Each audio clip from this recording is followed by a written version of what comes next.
After watching the Casagrandes movie, of course it has similarities towards the Loud House movie, but this movie really surprised me in comparison to the Loud House movie.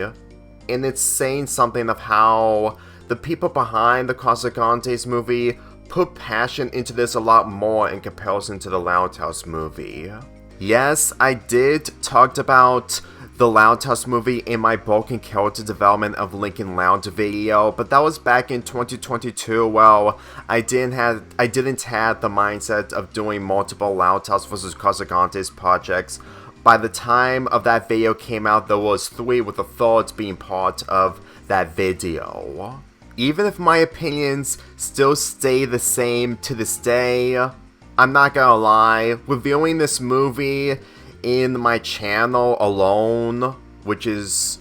the Casagrandes, it wouldn't feel accurate without comparing it to the Loud House movie, and that's mainly the fact that I wasn't prepared to do a video like this, knowing full well that around the time I uploaded my Lincoln Loud video, it was a month before the Casagrandes came to an end. I just didn't think that they were going to be committed on doing a Casagrandes movie to have closure towards the spin-off. Because if we never had this movie, then the Casagrandes spin-off would have been a cash cow, but after watching this movie, it sums up a lot that there was more passion into this in comparison to the Loud House movie. Just to be fair, I'm gonna try to look into the Loud House movie on its own, with it being 2.5 years old, because with this movie reaching 3 years old once we enter August, this movie has aged differently despite how I view it, with it being a year old in my Lincoln Loud video, well, almost a year old. Not to mention that the fantasy elements from the Loud House movie really aged a lot more normally for how the fantasy elements in this movie has improved. Granted, it is weird to think about, but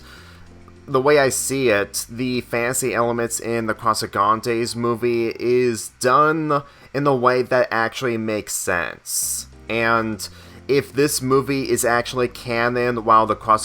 Loud House movie is somewhat is or not, it just makes me feel like that the Loud House movie is fully canon for how they just try to incorporate these fantasy elements that are actually done correctly, with the Casagrandes movie being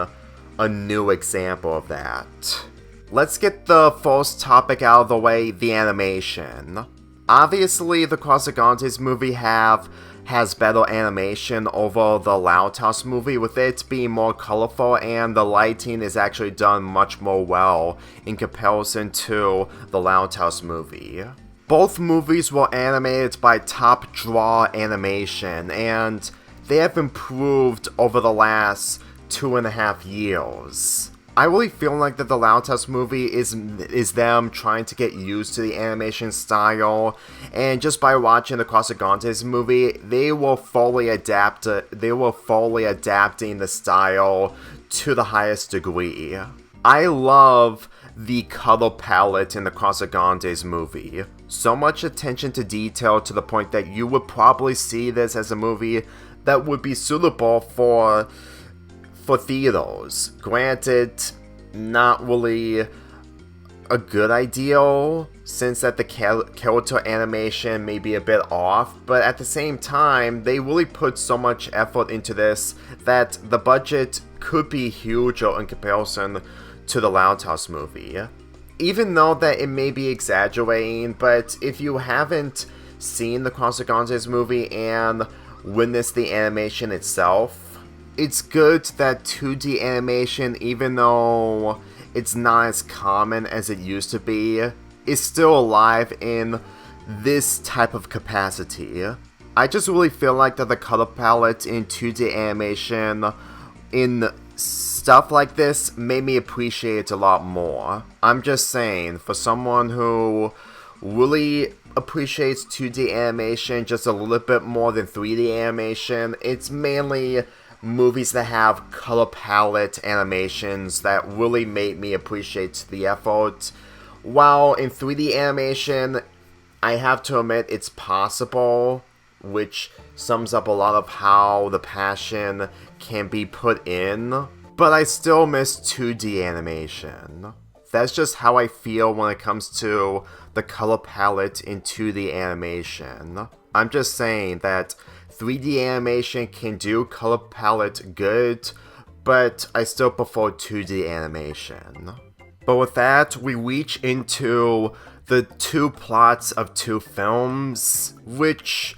at this point, for anyone who's familiar with the Loud House movie and how it was structured, I have less to talk about the plot, knowing full well of how less focused it is compared to the Casagrandes movie plot.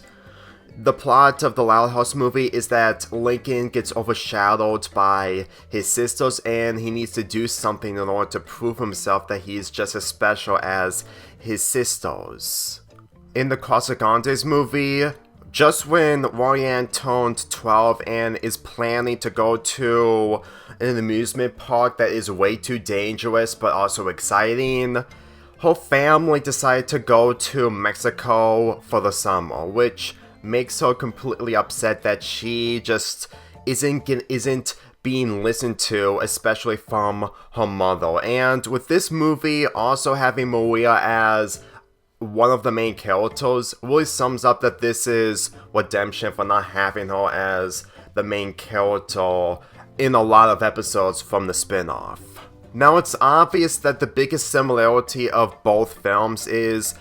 two families go to a different country, the Lau family going to Scotland, while the Casagrandes go to Mexico. The execution of two films centering around the countries,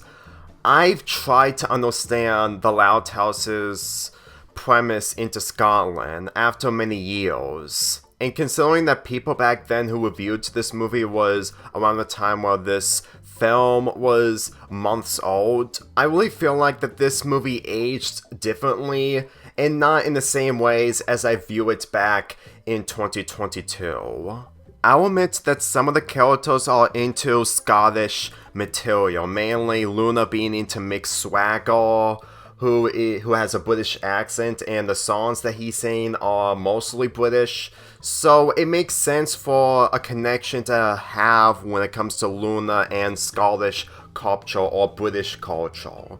I'm just saying that I didn't notice these when I talked about this movie nearly 2 years ago, mainly the fact that the fantasy elements, the execution of the plot when it comes to the character arcs, and of course the Loud family having ancestors that are way too similar to them, to the point that the ancestors from the Casagrandes have never been revealed in some of the capacity, because if they did show the Casagrandes ancestors, they would be the exact same as the Casagrandes, which for me personally sums up a lot that people just can't get over the fact that the Lau family has ancestors that are too similar that they just can't be able to overlook it, and it just raises more questions. So it's honestly best that we don't get to see the actual ancestors of the Casagrandes family, otherwise we wouldn't be able to take this movie seriously. For family lineage, that is. And for how the Casagrandes movie has executed the family a lot more better, it really feels realistic to have the Casagrandes go to a place to celebrate the family that actually feels accurate, while in the Loud House movie, Lincoln and his family are going to Scotland to understand their origins. So when you really think about it, there's an actual purpose for the Casagrandes family to go to Mexico, even if it's mainly celebrating their time at Mexico during the summer. You can actually feel that Ryan just feels left out, knowing full well that she wants to do things her own way. And when it comes to Lincoln, when his goal is mainly just being the center of attention while being special so that his sisters doesn't get into the spotlight. That's where the Loud House movie slightly loses the credibility. Even though that Lucy has a main role in the film, and I have to admit that I didn't give her credit due to how she was portrayed. At the same time, this is also Lincoln's movie, and every single character, including the parents,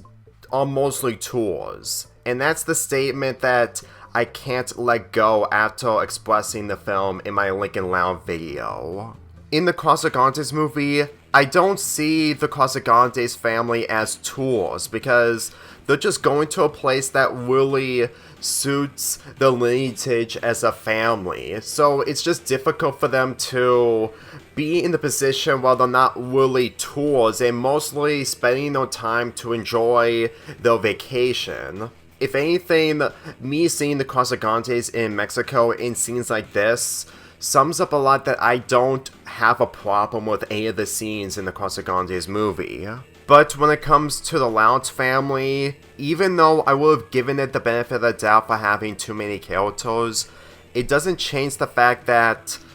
aside from Lincoln and Lucy, they're out of character in order to stay at Scotland, in order to enjoy their own bathrooms, other than dealing with the one bathroom at home, which is the price that they're gonna sacrifice their lives. Let me just say this, that if Lincoln did say this to his family who are much smaller than this, then I'm pretty sure that they would still deny. And the fact that people are expressing Lincoln as a terrible character in this, in all honesty, I'm gonna get to those details much more later because I really felt like that this debate involving Lincoln's character being selfish in this has overstayed its welcome. If you want me to feel sympathy towards the Loud family's lives, you need to put value into their character in order to have value with their lives. Because the way I see it, it really feels like that for how Lincoln put it in a way where he wants to live at Scotland. It just makes me feel like that if just because you have lives back at Royal Woods, that means that you're in the right for having one character manipulating you, but at the same time, it doesn't change the fact that the characters are still smart in some occasions. So just seeing them being dumbed down doesn't make me convinced that Lincoln is being 100% manipulative. He is, but not 100%. And considering that Nickelodeon doesn't value character development in any of their cartoons, which includes Danny Phantom, I really feel like that neither of their shows have the value of character development and mostly entertaining kids. Because if you have a kid sit through this movie and they have no idea what is really going on, mainly when they're too long, then it really sums up a lot that the character development in this that they receive is only exclusive towards the movie and not really the entire series. It really feels like that every single episode in this show is an episode of its own, despite some being connected with each other. When it comes to the Casagrandes movie, it shows that they value character development, considering that this is possibly the last time we're going to be seeing the Casagrandes in the main role. Maria gets a main role in this in order to spend time with her daughter Ryan, and to tell you the truth, this really feels like redemption for not having her being used all the time in the 3 seasons of the spin-off. Granted, it doesn't reveal the divorce of Maria and her husband, but at the same time, it's honestly better to have her as the main character rather than having Ryan carrying the film on her back in the same ways of what Lincoln did in the Loud House movie. It's a shame that the Loud House movie doesn't have a scene centering around the parents or the other characters valuing family and mostly their past lives on their own back in Royal Woods. So, whenever you see Maria being portrayed like this, the setting is really integral when it comes to Maria's character, her feelings towards Ryan, and how she views Ryan as a young girl not acting older after turning 12.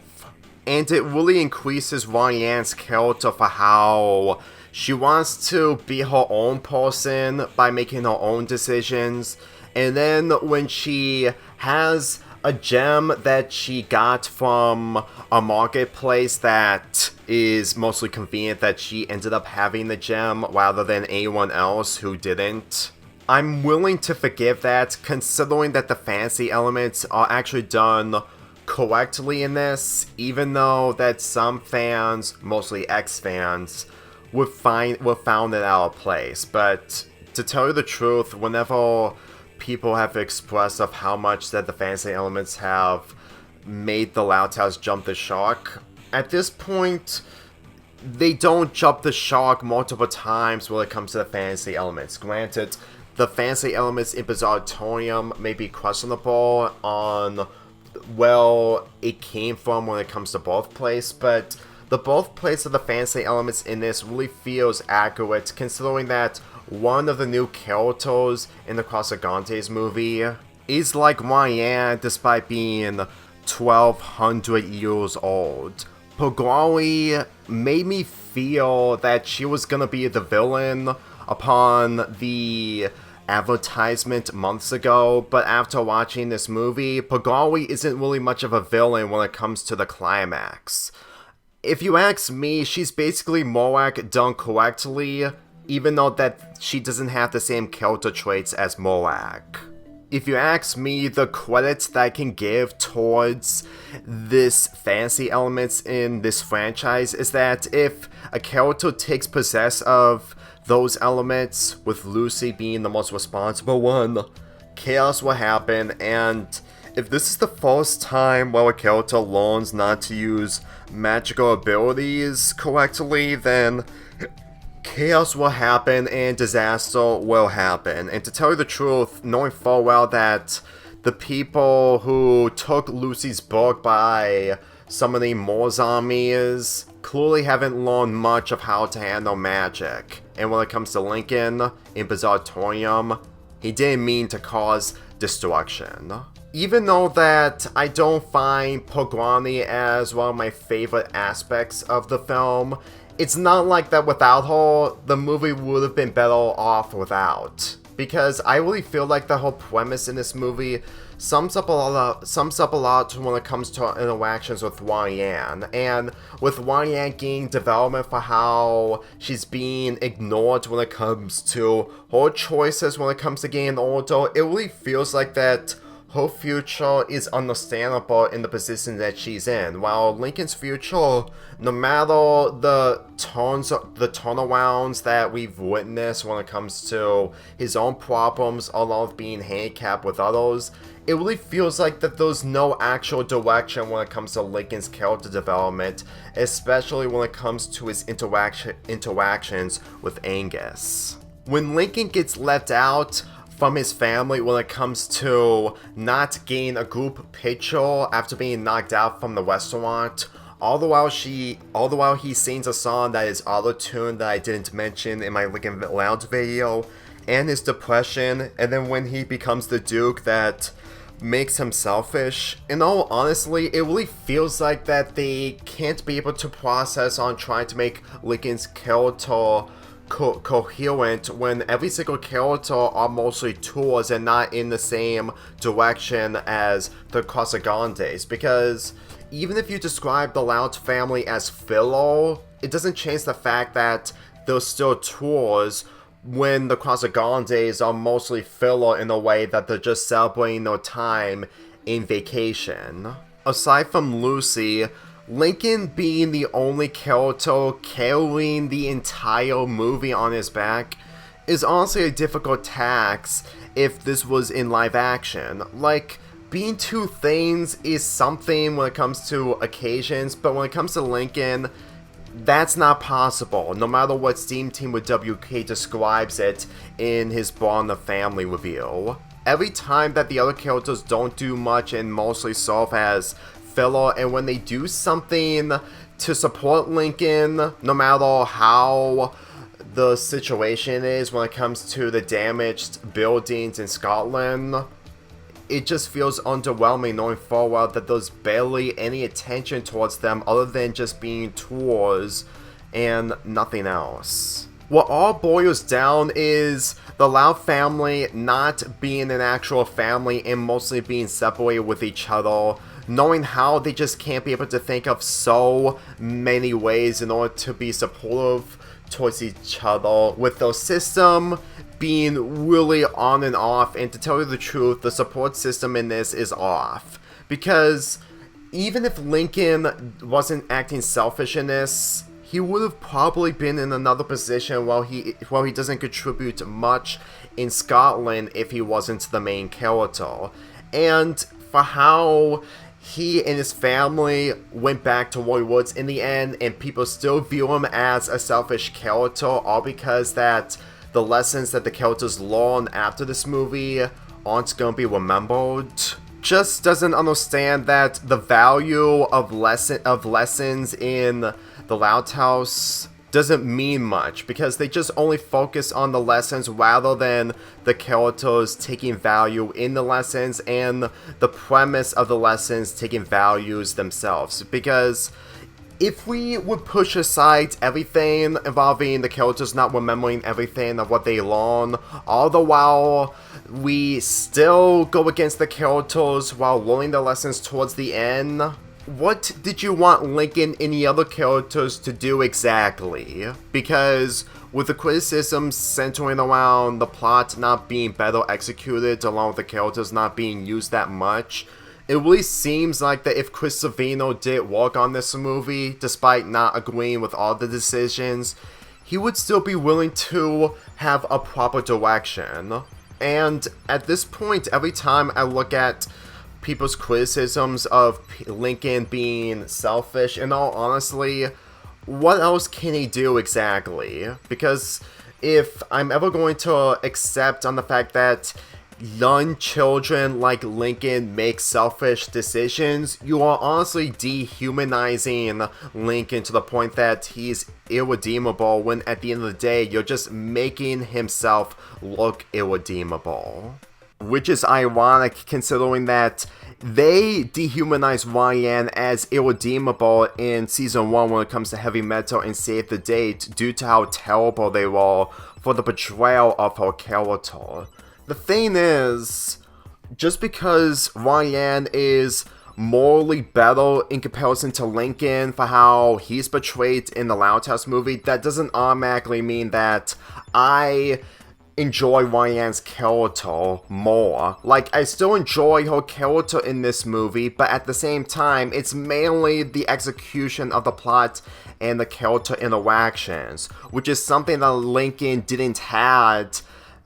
a lot whatsoever in his movie. If morals were literally the answer to make a franchise good, then you're literally ignoring the other aspects that can make a show good, because even though that this show is known when it comes to the characters learning lessons,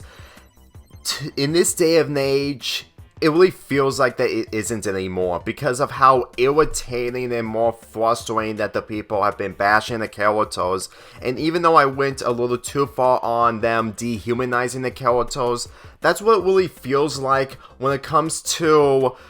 just doing the right thing at the end, when all it does is just gonna add more frustration, and the morals just isn't a major factor that can make a show really good unless if the characters are written well. And to tell you the truth, the former Yoshi player discussion of his take on the house flip where the characters don't remember their lessons, in all honesty, if we really had to take morals as the high pedestal of them all, despite trying to keep the planet safe, it would be a very miserable experience, and it won't help anyone else on being friends or getting to know the other person a little more. even though it may be stupid to think about that when it comes to season 4 and onwards, but in all honesty, I'm more frustrated with the criticisms from fans, and it's not because I'm taking inspiration from the Taunting Hour, because hearing the same criticisms over and over again where the characters are selfish and doing terrible decisions that make them unlikable has becoming a toxic criticism, with this being the Nickelodeon show. And to be real with you, when it comes to Cartoon Network and Disney shows, I have never seen people criticize the characters this hard, which really sums up of how much being a Nicktoon can be a toxic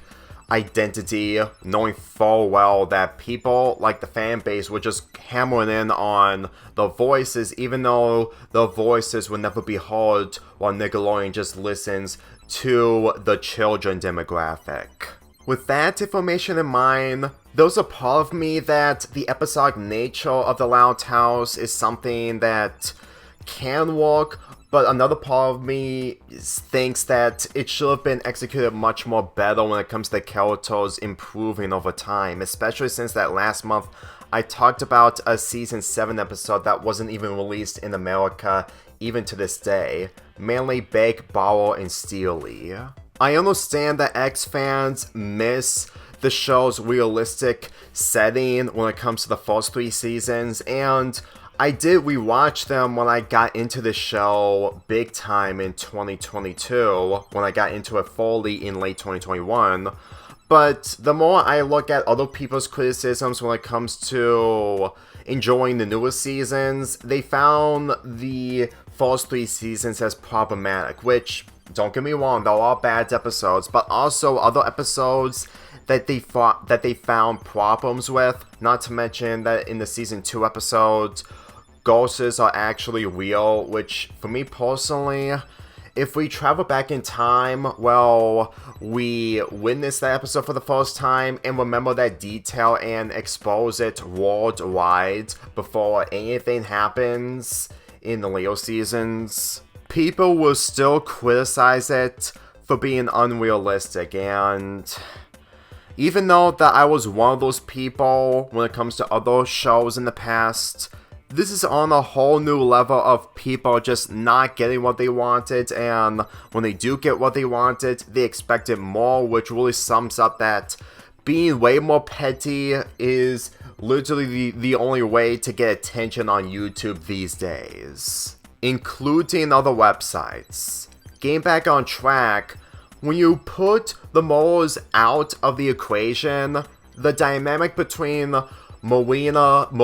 and Ryan really carry this film to the point that it really increases the enjoyment and value of what the Casagrandes movie earned. You can tell that every time I see these two characters hang out, it sums up that they actually know how to handle these characters correctly. I guess the closest similarity the Loud House movie has over the Casagrandes movie when it comes to their plot involving Maria and Ryan is Angus and Lincoln, which would have been something else if Angus was Rita or Linsa, but I still found Angus as one of the biggest highlights in the movie, but not on the same levels as Maria. With him being the ruler of the land towards the end of the film, it really made me feel like that without him, then Lincoln would have stayed in Scotland and had no other option of leaving if there was no one who is willing to run the land. That sums up everything that being a duke can have a lot of responsibilities, but as far as I'm concerned, if Lincoln was written a lot more better, then he would have understand responsibilities, even though he always have in the earlier seasons, which is just so irritating that they just keep going back and forth when it comes to the characters, knowing something while later on they don't. Speaking of responsibility, Pagwani's development on just wanting to party even though that no one is coming, which why else would people make their way to a place that they can't get on that is levitating up in the air? all the while all the Waldo is gone, would join a party that they won't enjoy, which for me personally sums up a lot that Paguani's character just isn't like every other character when it comes to her parents and the life that she had when Ryan and the other characters weren't even born yet. This trope may have been done numerous of times in past media, but if Paguani was the actual villain of the Casagrandes movie, then the ending wouldn't be as impactful when it comes to her interaction with her mother. Because I really feel like that she learns of how extremely protective her parents are when it comes to the life that she has. And if she has a normal life as like Ryan's when it comes to no fancy elements whatsoever, then I'm pretty sure that the trope wouldn't even work, and the ending with her interaction with her mother wouldn't be as impactful. There's no competition between this and the ending of the Loud Test movie, because with the execution of the characters being this good, while the ending of the Loud Test movie just feels overwhelming to take the character seriously for how everything just goes back to the status quo afterwards, then I'm honestly thankful that this is the conclusion to the Casagrandes spin-off. I highly doubt that we're gonna be getting a fourth season nor a sequel towards the Casagrandes, because for how everything has been executed, it really shows that this is the finale of what characters should be given when it comes to execution before the closure. As for the climaxes of two films, I have to admit that the climax in the Loud Test movie is really impressive, and even if people may not agree with the fantasy elements being integral towards the Loud Test franchise, which they were never integral to begin with, you have to admit that Lincoln went through so much in order to save Scotland, not to mention that Lily was actually part of the climax. Even if you do not enjoy Moag as a villain when it comes to people before the earlier seasons, you have to admit that her taking full control of the climax really makes her way more dangerous to mess with. But considering of what we ended up getting in the climax of the Casagrandes movie, Ogumo put Moag to shame, especially since that after Ryan showed Paguani the true intentions of what her parents were doing, we also get to see Ryan saving Maria before she went into the underworld. It has nothing to do with the climax, but when you have this dynamic much more superior than Lincoln and Lily's dynamic from the Loud House movie that had less screen time, then no offense, but it's difficult to take the relationship seriously when Lily is like the other Loud sisters. I would have felt sympathy towards Lily a lot more if she was actually a main character in this, which would have at least give some motivation towards Lincoln's character, knowing full well that he still ends up carrying the film at the end of the day. Getting back to the Ogumo climax, they also need a green flame in order to use a stone of some sort in order to catapult it towards Ogumo in order to have Ogumo get destroyed, in order to make him more vulnerable against Ryan. In the Loud Test movie, the Loud Sisters did their own professions in order to stop Moag, but when it comes to the Casagrandes facing off the underworld minions of Ogumo, let's be real. The stakes are way more huger when it comes to Mexico and possibly the world coming to an end. So seeing Carlota, CJ, Frita, Carla, and even Hector giving them their all in order to save Mexico in the world when it comes to their professions is really saying something. And yes, Hector eating food is also a profession, unless if it's done in good use. Though still, the biggest glaring thing in the supporting characters is mainly that about almost 20 people can lift a stone up in the air, even though it's not possible because it just feels way too unrealistic. Yes, this movie isn't supposed to be realistic, but when it comes to weight, I can't get over that, and I'm pretty sure people will probably criticize this bit once they see it for the first time. But still, when Pakwani turns herself into an animal, it really makes this a lot more exciting, especially colorful. That really makes the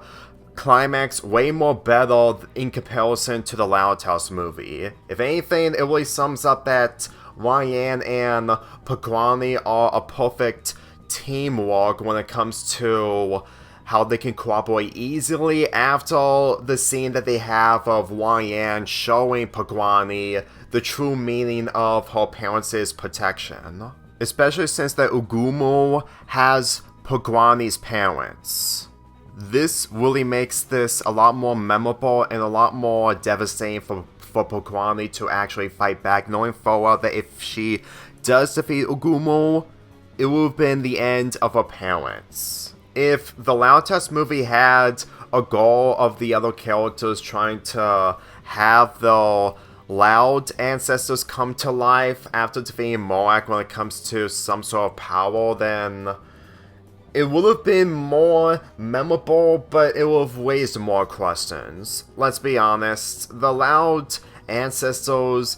are mostly a different highlight if people actually enjoy them, but if they actually come back to life after thousands of years or so, then it will have raised more questions, which in comparison to Pakwani's parents, it actually makes sense for her to actually still be living in the timeline that Ryan's in. I'm pretty sure the aftermath of this movie, where Ryan and her family return back to Great Lake City, Pakwani and her parents are still alive, with peace being ordered in Mexico, without anything in the way, and it really sums up that they're still alive when it comes to the following entries of the Loud House. Even if we're never going to see these characters again, you have to admit that they are still alive in a capacity that actually makes them way more memorable in comparison to the Loud ancestors. With that being said, there's nothing else to say when it comes to these two films in general. The Casagrandes movie is the superior movie over the Loud House movie. This analysis video isn't as big in comparison to my Jimmy Neutron Boy Genius movie versus the Ant-Bully movie analysis video, but I've done multiple Loud House vs. Casagrandes projects in 2023, and that really gave me my full perspective on Ryan's character, including Lincoln's, not to mention the other characters. So it really feels like that if I made this video much longer, I would have to be an expert on the culture of Scotland and Mexico, which I'm not. After watching the Casagrandes movie, with it having a few changes in order to make it mostly different in comparison to the Loud House movie, it's mainly what a Loud House movie should have done when it comes to character development, and actually done the morals correctly when it comes to the character development that provides it. Believe me,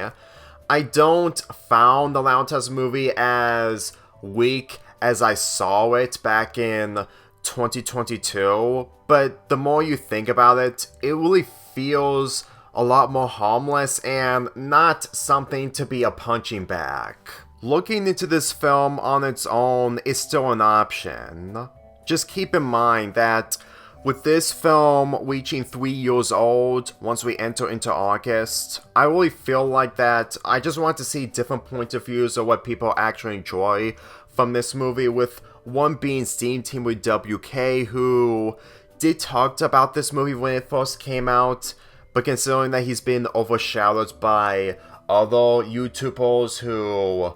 literally bashed on this movie, then I'm only gonna have a difficult time on what people would see the good in the Loud House movie, but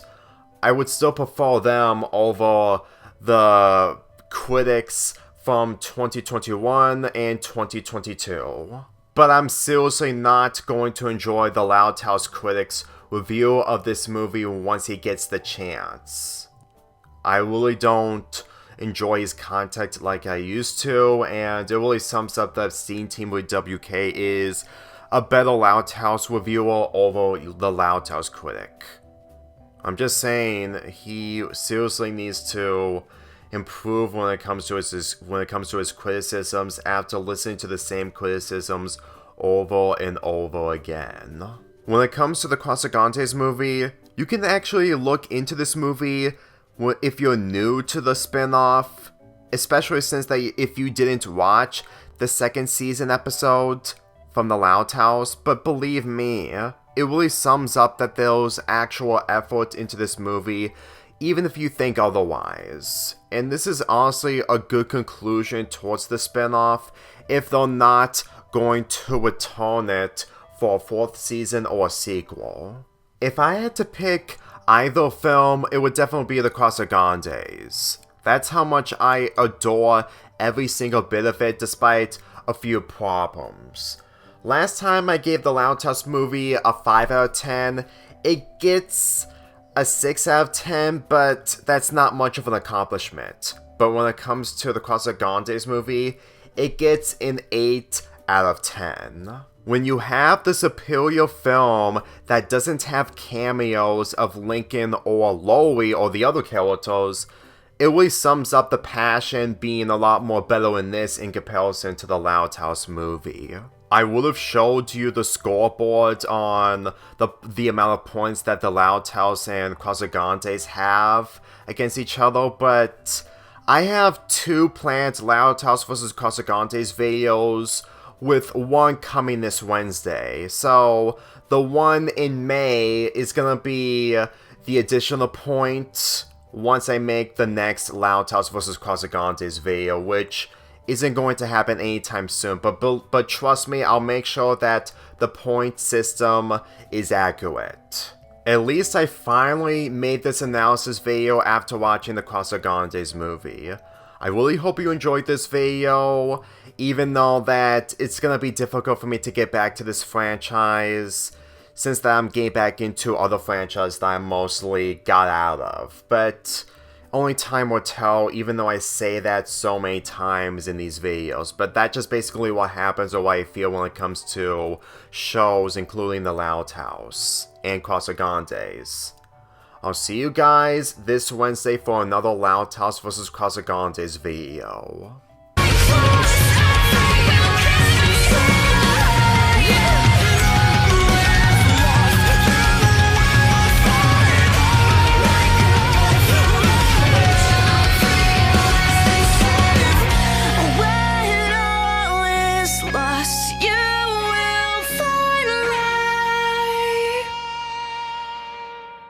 Yes, I'm fully aware that Wanakin is officially canon in the franchise. So the only thing I can say here is they better do legit development when it comes to the two if this isn't meant to be a joke and mostly fan service. Because if they're gonna tie the knots with Lincoln and Ryan, they better do it legitimately when it comes to the future entries of the Loud House. But we're just gonna have to wait and see. But this doesn't automatically mean that I'm a Wanakin shipper, even though I'm not against it.